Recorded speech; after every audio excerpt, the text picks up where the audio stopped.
สวัสดีนะคะทุกคนสบายดีพ่อแม่พี่น้องชาวลาวและชาวไทยเฮาเจอทุกมุมโลกเนาะมาพ่อกันกับครอบครัวขอทานเด็กโอเคมาตอนแรงๆวาสั่นซะ ตอนนี้ก็โอเค6:30เนาะคำมืดตื่นตาแล้ววาสั่นซะมาพอดีมาเห็นคลิปของอันอีแมงสดิ้งหีห้าวอีฮาหีเทอร์โบอีฮาหีบ่มีฝรั่งว่าสั่นซะโอ้มึงบอกว่าจังสี่ตีคันลูกมึงสิด่ามึงก็สิเป็นหยังมึงสิให้กับลูกมึงก็สิเป็นหยังแม่นบ่ล่ะเอ้าหัวปอดพวกมึงน่ะเป็นหยังคือบ่ให้กันคือบ่พิดกันอยู่หลังบ้านล่ะฮะ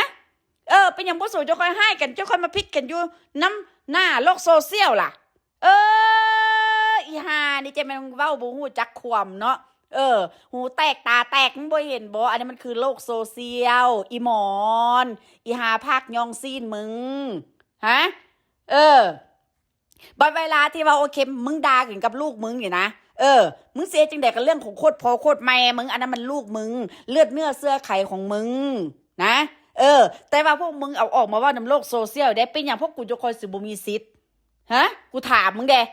อ้าวโลกโซเชียลมันบ่ได้ปิดกั้นเด้ล่ะแม้กระทั่งหมูหมาปลาไก่โอเคก็เขาก็เฮ็ดคอนเทนต์ออกมาได้เบิดเด้ล่ะนะมึงอย่าสิเว้าเห็นแก่ตัวมึงหลายแม่อีหายองซีนมึงฮะการที่ว่าโอเคมึงสิมาปกป้องลูกมึงน่ะ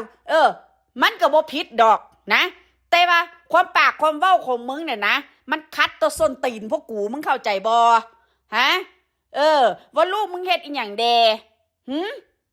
บอกกูถามมึงแดแล้วสิมาให้พวกกูดิโอเคโอ้ยสงบปากสงบคำโอเคอ้าปากตากเหงือกเห็นพวกมึงด่าอยู่ในโลกโซเชียลเห็นพวกมึงโอเคตบซับ FC นะเห็นพวกมึงโอเคหลอกลวงเงินคนมาตีบ่แล้วพวกกูก็บ่เป็นจังซั่นแหละเนาะก็มึงเข้าใจบ่พวกกูมันจิตอาสาฮะอันใดที่ว่ามันดีมันงานต่อสังคมพวกกูก็เฮ็ดแม่นบ่ล่ะเอ้าถ้าบ่ซั่นโอเคพวกกูสิมากัดกันโอเคขอทานแดกเขาพวกมึงได้จังได๋ถามมึงได้ดูมึงเอาหยังเว้าฮะมึงเอาปากเว้าบ่แล้วมึงเอาส้นตีนมึงเว้าฮะอีโคตรแม่มึงฮะเบิ่งลูกมึงสะก่อนเบิ่งหัวปอดโคตรเงาเล่าก่อมึงสะก่อน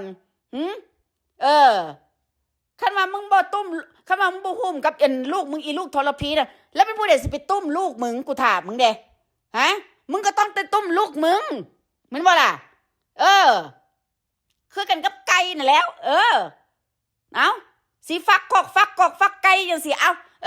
ส่วนสิออกเป็นโตลูกไก่ออกมาจังสิมึงก็ต้องได้ตุ้มมันบ่ล่ะเจ้าก้อยมันแตกก่อนว่าสิมึงแตกมึงก็ต้องโอเคทนุถนอมมันบัดเวลาที่ว่าโอเคมึงเว้ามึงว่าหยังออกมา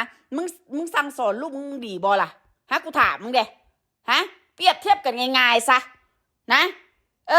อย่าสมมาเว้าเห็นแก่ตัวหลายหมอนเอ้ยว่าลูกมึงเนี่ยด่ามึงแบบใดว่ามึงเฮ็ดกับลูกมึงแบบใดคันว่าโอเคมึงสิด่าลูกมึงก็ทั้งหลังบ้านน่ะมึงก็ต้องด่าไปทั้งหลังบ้านนะเป็นหยังพวกสุนจะคอยมาด่ากับโลกโซเชียลฮะแล้วเป็นหยังพวกกูจะคอยสิบ่มีสิทธิ์บ่เพราะว่าโอเคเห็นแก่ตัวติฮะพวกมึงจะคอยเว้าคำนี้ออกมาเฮ้ยมันก็บ่แฟร์กับพวกกูแล้วเว้ยลูกมึงละด่าพี่น้องชาวไทยลูกมึงละด่าพี่น้องชาวลาวฮะเพื่อผลประโยชน์ของพวกมันทั้งนั้นฮะแล้วคิดได้จังใดบอกให้ปล่อยวางซะไหนก็มึงบอกว่าโอเครับหูรับตาอีหามึงฮะเอาก็พวกมึงสิผิดอยู่น้ำเหือนน้ำซานพวกมึงเนี่ยโอเคก็จะสู้เว้ามันโลกโซเชียลพวกกูก็เว้าเลยดิฮะมึงสิยองลูกมึงแบบใดกันเรื่องโคตรแม่มึงแล้วลูกมึงสิยองหัวปอดมึงสิยุมหัวมึงแบบใดก็สร้างหัวปอดมึงแม่นบ่ล่ะพวกกูก็บ่ได้เดือดร้อนค่ะว่ามึงบอกออกมาในโลกโซเชียลปัญหาที่ว่าพวกมึงออกมาในโลกโซเชียลแล้วมันเป็นหยังล่ะฮะถ้ามึงบ่อยากให้คนเว้าคนว่าน่ะมึงก็ปิดซ่องไปนะสุสิตากันสุยุมหัวกันสุเอาค้อนทุบหัวกันเรื่องของพวกมึงบ่มีผู้ใดรับรู้อันนี้พวกมึงมันเว้าออกมาเด้บัดสิเว้าออกมาว่าซั่นโอเคอันนี้ภายในครอบครัวของกูเอาอีหาภาคยองซีนมึงมึงเข้าใจบ่คำว่าโลกโซเชียลฮะมึงเข้าใจบ่ฮะบ่แม่นมึงสิมานั่งแต่เฮ็ดคลิปมานั่งสแต็กแดกฮะมึงจะเฮ็ดคอนเทนต์ได้มึงก็เฮ็ดทั้งที่ว่าคลิปมันผิดต่อสังคมบ่ฮะทั้งที่ว่ามันผิดกฎของ YouTube บ่มึงสิหาวเฮ็ดออกมาติฮะกูถามมึงเด้ เอบัดมึงสิเว้าเนาะตายกูบ่แปลกใจจักหน่อยว่าเป็นหยังครอบครัวของพวกมึงนี่นะหาอยู่หากินบ่ขึ้นบ่เกินกูบ่แปลกใจจักหน่อยว่าเป็นหยังครอบครัวพวกมึงนั่นจะค่อยตกต่ำจนฮอดป่านนี้ฮะพอมาถึงจุดนี้น่ะมึงยังบ่ฮู้จักผิดจักถูกว่ากูถามมึงได้อีหมอนฮะมวยมึงก็งอกแล้วได้อีหาย่องซีนมึงฮะหัวมึงก็งอกแล้วได้อีหายัดใส่มึงฮะกูถามมึงเด้มึงยังคิดบ่ได้วะฮะสภาพลุงมึงตกต่ำย้อนอย่างย้อนการกระทำของมันทั้งนั้นนะมันบ่มีผู้ใดที่ว่าจะต้องไปใส่ให้ป้ายสีลูกมึงมันบ่มีผู้ใดจะต้องป้ายสีให้กับครอบครัวมึงเข้าใจบ่ฮะพวกกูเอาออกมาต่อต้านนี่เพราะว่าย้อนอย่างลูกมึงมันซัวนะฟังแต่คำเว้าของมึงน่ะมึงยังสำนึกบ่ได้ติอีหาภาคยองมึงบอกกูถามมึงเด้กูว่าแปลกใจดอกเด้อกูว่าแปลกใจอย่างไปอย่างครอบครัวมึงจะคอยมาตกมาคือซัวคือหมากระดักกระดอแท้สัตว์เดรัจฉานยังบ่เท่านี่ก็พอพวกมึงฮะแม่พ่อแม่มีน้องสาวลาวสาวไทยมาเว้าออกมาแล้วว่าสัมพันธ์ว่าอันนี้แม่ลูกสิพิษกันภายในครอบครัวของพวกมันแล้วพวกมึงแก้เสื้อให้คนอื่นเบิ่งเห็นอย่างสนาบะนี่ฮะขั้นสูบแก้เสียคนอื่นเบิ่งน่ะไผสิไปรับรู้นะมึงโอ้ยสัวคักสัวแน่เนาะถึงขั้นว่าลูกทรพีมึงนี่นะส่วนให้คนอื่นน่ะมาด่ามึงจนฮอดเงินฮอดศาลนะตีนเหยียบปากมึงตีนเหยียบดังมึงนะขยมหัวมึงนะตีนทืบหน้ามึงเนี่ยนะฮอดเงินฮอดศาลมึงยังว่าโอเคมึงว่าเป็นแม่มึงเป็นแม่ที่ดีติกูถามมึงเด้ฮะมึงคิดว่าโอเคลูกมึงดีสำหรับมึงบอกถ้ามึงลูกมึงดีแท้นะไปอย่างลูกมึงจะคอยเหตุกระทำแบบนี้ฮะไปอย่างลูกมึงจะคอยนะติดหนี้ติดสินไปอย่างลูกมึงจะคอยขึ้นลงขึ้นศาลไปอย่างลูกมึงจะคอยใส่หัวออกจากประเทศไทยล่ะฮะทั้งที่ว่าโอเคลูกมึงสิเป็นสิตายอยู่ในประเทศไทยฮะไปอย่างมึงจะคอยสมือนี่มึงจะคอยได้เรื่องลูกเขยสมาแจ๊ะมึงฮะอีหมอนมึงคิดได้ไหมเท่าสิตายแล้วมึงยังคิดบ่ได้เนาะตายกูบ่แปลกใจนะกูบ่แปลกใจจักหน่อยว่าเป็นอย่างลูกมึงกับลูกเขยมึงนี่นะจะคอยสวนให้คนอื่นนะชักชวนน่ะนะคนอื่นมาด่ามึงจนฮอดหน้าบ้านหาภาคยองซีนมึงฮะบ่คิดตินะสมัยตะกี้น่ะมึงได้อยู่ได้กินได้สแต็กแดกฮากับบ่แม่นย้อน FC นี่ติฮะบัดพอมาคราวนี้มึงบอกว่าโอเคเรื่องภายในครอบครัวของมึงบอกฮะจนเห็นให้คนลาวคนไทยนี่ทะเลาะกันจนเห็นให้คนลาวคนไทยนี่นะมีปัญหาซึ่งกันและกันบาดมางใจกันฮะก็ย้อนครอบครัวมึงฮะอย่าสมอบอกได้ว่าโอเคบ่ได้ทำความเดือดร้อนฮะแน่นอน 100% 1,000%ล้าน%พวกมึงเนี่ยทำความเดือดร้อนให้กับพี่น้องชาวลาวชาวไทยฮะทั้งที่ว่าโอเคเป็นบ้านพี่เมืองน้องทั้งที่ว่าโอเคมีคนคอยส่วนสูนะลูกมึงออกมาจากนรกขุมนั่นนรกที่ว่าโอเคมึงนั่งเว้ามึงนั่งวาสุมือนี่แหละฮะทั้งที่ว่าโอเคลูกมึงดูถูกกำพืชของพวกมึงสำใด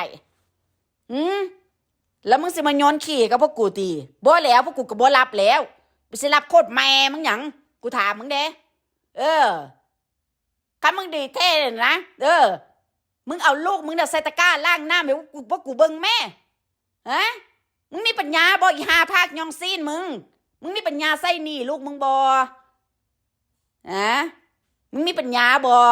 ฮะโคตรเงาเล่าก่อมึงเนี่ยนะขนาดว่าโอเคเอามาจักกี่สุดโอเคจักกี่น่ะบรรพบุรุษโคตรพ่อโคตรแม่มึงยังใส่หนี้เขาก็ยังบ่พอ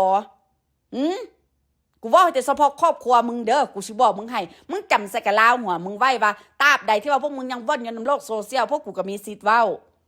นะพวกกูหัวเลาะเยาะซ้ำตัวพวกกูสมน้ำหน้าพวกมึงซ้ำตัวเพราะว่าย้อนอย่างพวกมึงขอทานแดกบ่ได้เลยเด้ซุมื้อนี้แม่นบ่ล่ะพ่อพี่น้องนะ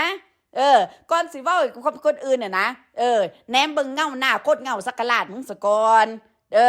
มีกระจกบ่คันบ่มีกระจกนะโอเคเอานั่งหน้าหัวปอดมึงน่ะนะไปซองมึงอย่ามาหูขี้ส้วมมึงเด้ออีห่าหมอนมึงบ่ซั่นก็ซองในกระโถนมึงหั่นฮะอีห่าสะถุนฮะสัวคักสัวแน่เนาะกูเลยบ่คิดบ่นึกบ่ฝันว่าคันคำเว้าของลูกมึงเว้ามึงด่าออกมาน่ะกู กูยังบ่เสือทำแค่ว่าโอเคความเว้าของมันเพราะกูไม่เห็นซุมือนี่กูเสือละกูเสือคักเสือแน่แล้วว่ามึงน่ะมันซัวกูหมาอีกนะกูบ่จะเปรียบเทียบใส่หมามันยังมีคุณค่ามึงเข้าใจบ่อีหมอนฮะเออโอ้ยตายแล้วพ่อแม่พี่น้องชาวลาวชาวไทยเอ้ยทั้งที่ว่าโอเคโง่หัวบ่ขึ้นนะมาเว้าเอารัดเอาเปรียบให้กับคนอื่นทิ่มขี้ให้กับคนอื่นนะทั้งที่ว่าตัวเองบ่ได้ดีเพียงพอถ้ามึงดีเพียงพอนะมึงสิมาเว้าคำนี้ออกมาจะได้จังได๋กูถามมึงเด้ฮะความผิดของคนอื่นเนี่ยเท่าภูเขาบัดความผิดของพวกมึงโอเคเท่าปลายนิ้วก้อยนี่ติฮะกูถามมึงเด้อีสันดานมามึงเอ้ยกูบ่แปลกใจดอกเป็นอย่างลูกมึงยกคอยเอามึงมาตีนถีบนะอยู่น้ำกลางโลกโซเชียลซ้ำก็ว่าโอเคโอ้ยตบหน้ามึงอยู่กลางไฟแดงพุ่นตัวอีหามึงฮะมึงเป็นแม่ได้แค่เพียงในนามมึงเป็นแม่ได้แค่เพียงแต่ว่าคนอื่นเขาเรียกว่าโอเคมึงแม่เฉยๆได้แหละนะแล้วลูกมึงเนี่ยมันฮู้จักสำนึกบุญคุณโคตรความกุเงาเราโกมึงบอกกูถามมึงเด้ถ้ามันสำนึกบุญคุณในโคตรเงาเราโกมึงน่ะมันสิบ่เฮ็ดคำนี้มันสิบ่เฮ็ดเรื่องแบบซี่ออกมาฮะถ้ามึงอบรมสั่งสอนมันตั้งยังน้อยๆนะเต้าตีนเต้าฟ้าหอยน่ะลูกมึงคือสิบ่ซัวฮอดป่านนี้ลูกมึงสิบ่เป็นนักต้มตุนข้ามซาดฮอดป่านนี้